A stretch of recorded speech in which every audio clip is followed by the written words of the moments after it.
Hi there. Welcome to Data Engineering Channel. Today's topic is data compaction as a service. So, do you know normally 1 petabyte of data on Hadoop with approximation of 100 megabytes per each file is almost 10 million files. 10 million files in your entire Hadoop directory structure. Hadoop block size usually varies from 128 to 512 MB, right? So, however, more than 75% of the data you will see is probably less than 50 MB files, and some even in KBs, and some are dangling files or orphan files, etc. So, so typically, what developers or data, like data quality guys do is like they actually go to the specific directories and find out the number of small files, and then they uh, try to compact them into a one large file. So typically, compaction is something called when you have a large number of small files in a given directory. So you will be combining them into one single file without any data loss, so that the consistency of the data is safeguarded. At the same time, you are not pressurizing the memory of the journal which resides on the name node. So since this problem is there in Hadoop uh, because the name node journal or the name node FS8 log all resides in the memory. So if it increases to a larger size, there is a problem of maintaining this journal. But however, these problems are not there in a distributed journal. For example, like uh, consensus algorithms like Raft and others, they have solved this problem where there is a distributed journal. But still, for example, there is Ozone. Ozone is also doesn't require a name node or some sort of thing, right? So because it it operates by consensus algorithms, which are very good. But in the case of Hadoop, if there is a central journal that is present, so typically you will find these issues. So, which is what we are trying to address here. So, compaction is a part of a data lifecycle management, and I will demonstrate you how we can implement it as an event-driven system. The reason behind it is an event-driven system is because there could be large number of files. There could be, streaming ingestions. There could be streaming data that is being written into the file system. So typically, so you need to understand, based upon the data writes into the file system, you also need to have a event-driven approach to actually, like compact on demand whenever you see there is a small file. So,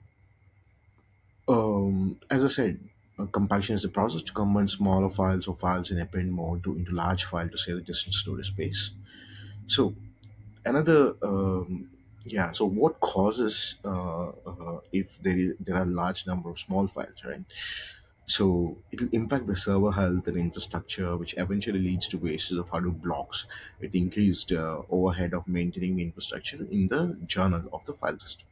So that means it's typically, as I said, the name node journal typically increases because number of entries as per the files increases considerably, because every write, update, delete, everything will be part of this FSAD log unless it is redacted.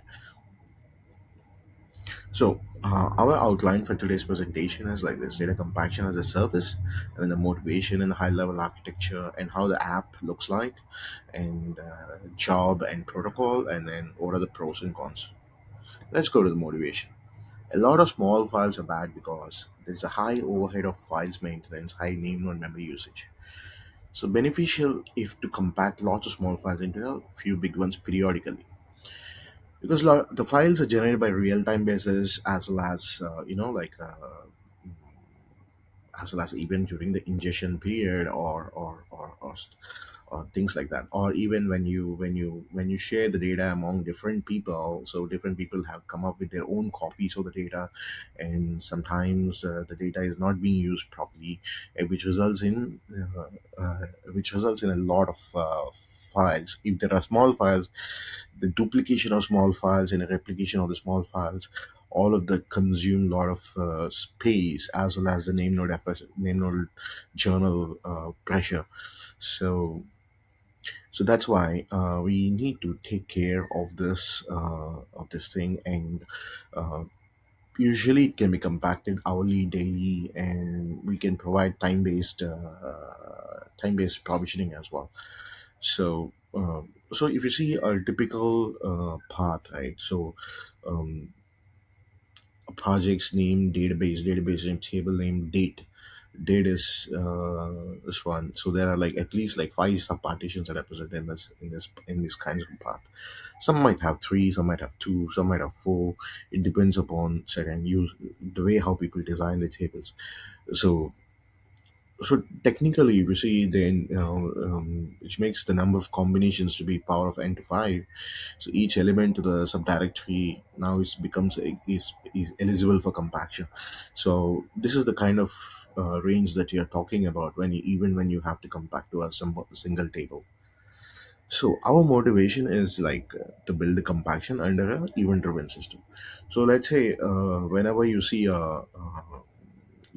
whenever you do a scan on the table on the path of a directory. So typically, if you see a large number of small files, then you actually put that into a compaction mode. So because in if users proactively, like for example, let's say you're hosting your own Hadoop data infrastructure in your organization.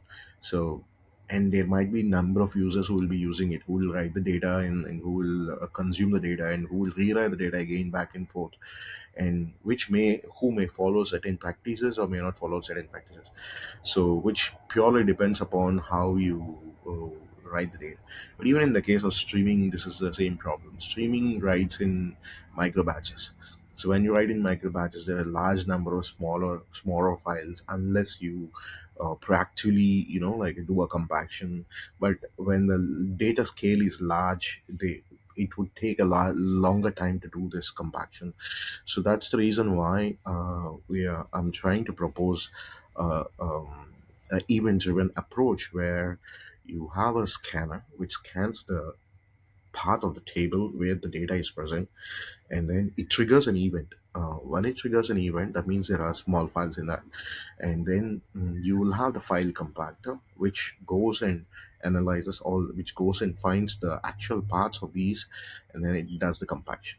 So that is where the CQRS command query responsibility segregation, where we have a specific command, we have a definite query, where the query returns a list of all the um, parts that needs to be compactable, and it triggers events on all the parts.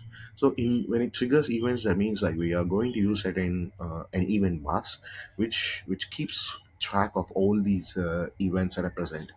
So and then there are certain commands that are issued, and these commands will go directly to something like a lambda, or like a function as a service, or directly to a Spark job, where it can, in a streaming mode, it can actually go and compact all these things.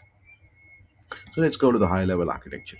So in a data lifecycle management, right? So typically what we have is like we can do retention, we can do compaction, we can do archival, but I'm going to talk about only compaction in this case, where you have a central event bus, and then you have um, different modules in this, but we're not going to discuss all of that. But in general, we're going to talk about the compaction app here. So in the compaction app, so uh, where you see the HCFS directory, and then also the list of and then event bus is present here, and how the compaction app interacts with the event bus, and directly understands about the files that are present in HCFS, and then which needs to be compactable, and then go forward. So let's not worry about this high level architecture, but in general, the compaction modules we'll see here. So typically, a compaction job comprises of a protocol and a Spark code. We determine certain parameters like compression size, ratio, serialization format, file type, etc. And the compaction app itself construct the job construct the into 5 stages, which I will go through later. And then there is a compaction scheduler, because you might need to schedule the compaction on a hourly basis or a daily basis, or even like a, like a 6 hourly basis or so, because maybe certain users might need in terms of like because they might be writing streaming data. Some people might be doing ingestion at certain point in time, and these are the various things that you can find out. That's why you need a scheduler for this. So, and then the compaction events, which are like highly impactful event-driven systems for events like compaction and retention. So this is mostly this is needed because you have millions of files, and then you don't know how to which where exactly the small files are located. So in general, the best approach is, for example, let's say there are multiple in a Hadoop system, in a Hadoop based system, or even in a big organization. There could be different projects, right? There could be different projects, there could be different departments where people have different sets of tables or files, or how they manage the data structure. So technically, if you are looking for compaction, so that means like when you have a very less activity in the system, um, probably over a weekend or probably over a day where you are not writing your data in there. So that's when you have to go and schedule this compaction, so that it goes like a it goes like a file walker on the file path. And then it scans out what are the candidates for doing compaction. So that's the advantage of this piece. So let's talk about certain building blocks, right? So every, for example, you in your organization, you might have a number of users who want to, like will be on a different namespace, or will be on the same namespace, or will be under a different project directory, or under different database directory. So what they can do is, I mean, probably this is just a to build it as a complete system. How we can do it is, you can have the list of users or the departments register with the service, and they get a domain name service, and they get a namespace. Sorry, not domain name service. And so what we call this as a domain. For example, let's say you have a company XXX slash department DAB. So where you can say, okay, that company X slash DAB will become your domain. So typically, if you see a NT or Windows NT domain, or even a Linux domain, or a like a LDAP Active Directory domain, so it's a same set of approach where, so you register, you get a domain, and then in the under the domain has a specific HDFS path where all your projects, or like all the databases are located. So it scans, for example, this domain scanner can be used to scan all the data sets under a given project, and check the small files concentration. What do I mean by small files concentration is, so typically for each and every file, mm, at least has to occupy one Hadoop block size.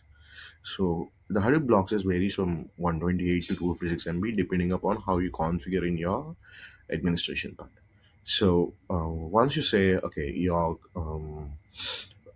so so depending upon that, you actually go and scan all the directories and find out uh, the small files concentration.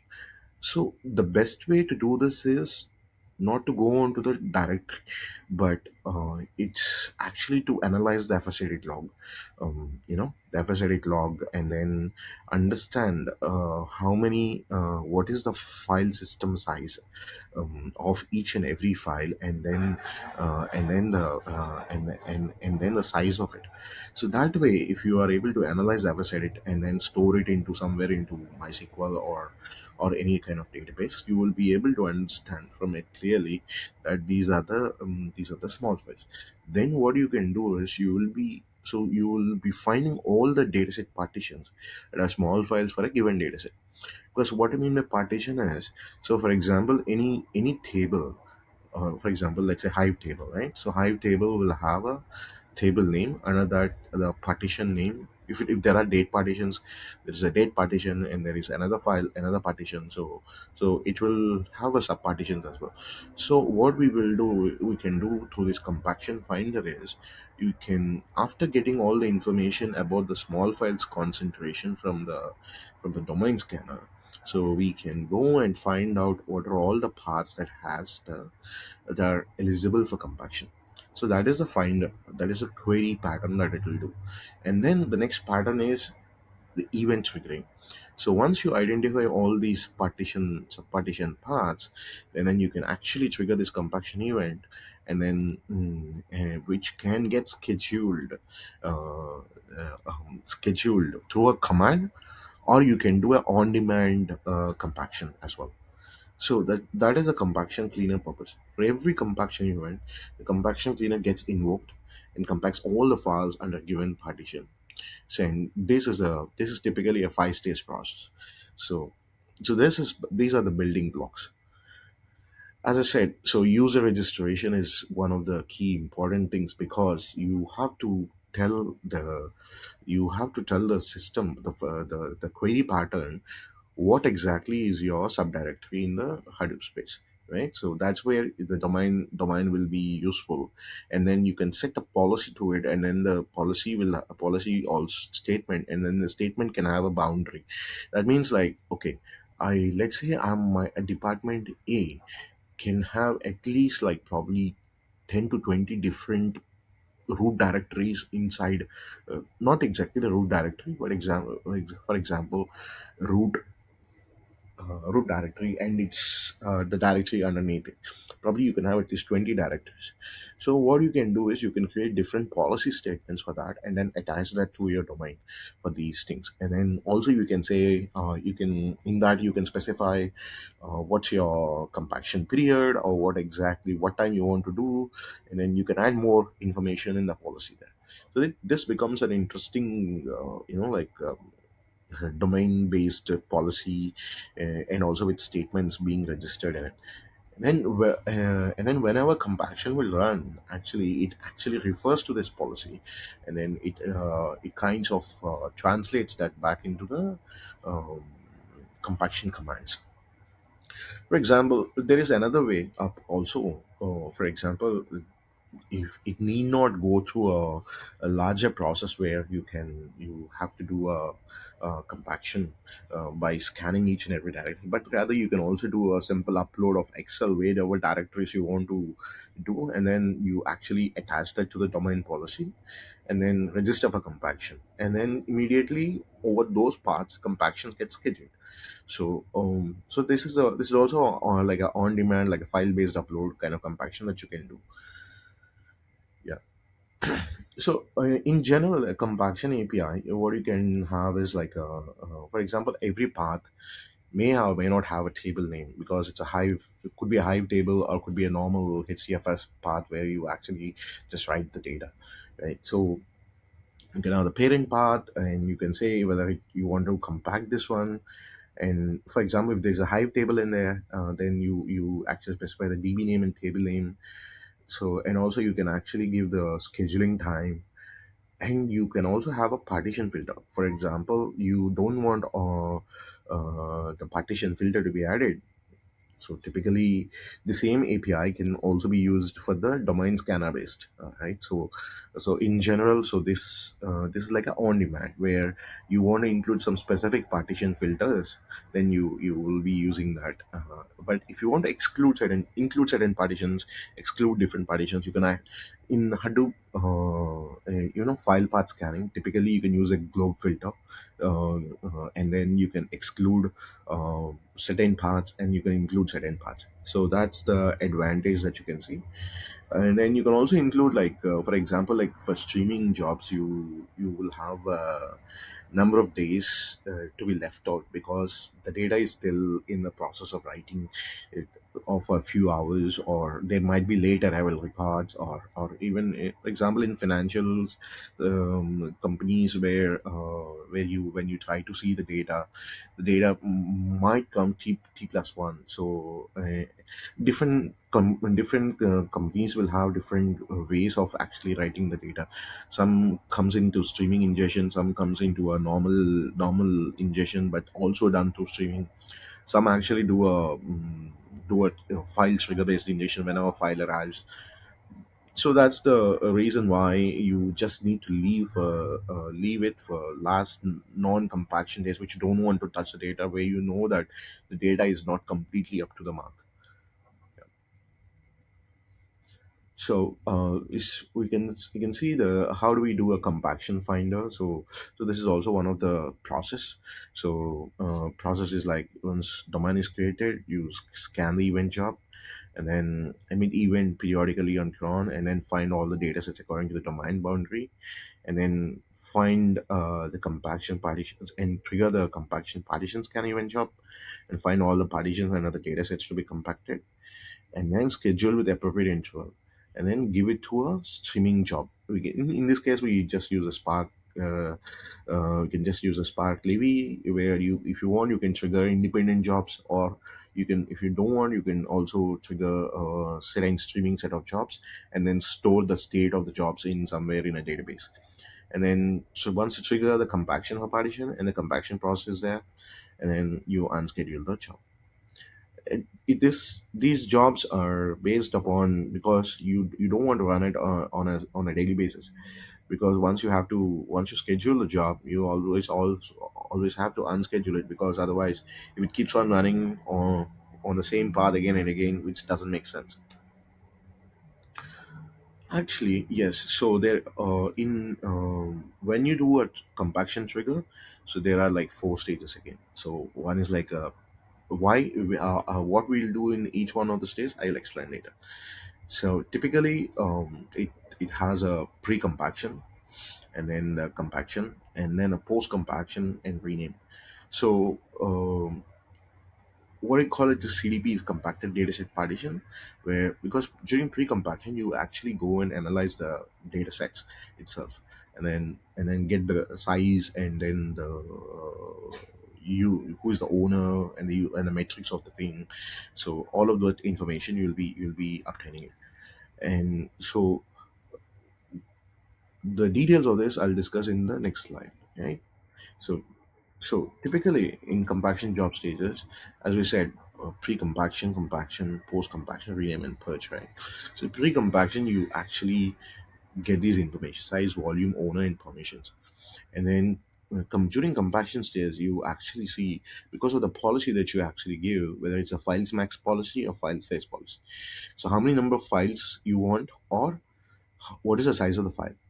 So depending upon the policy that you are having, or if you want both, so it'll actually base, you can create it in such a way that you are managing it in a balanced format.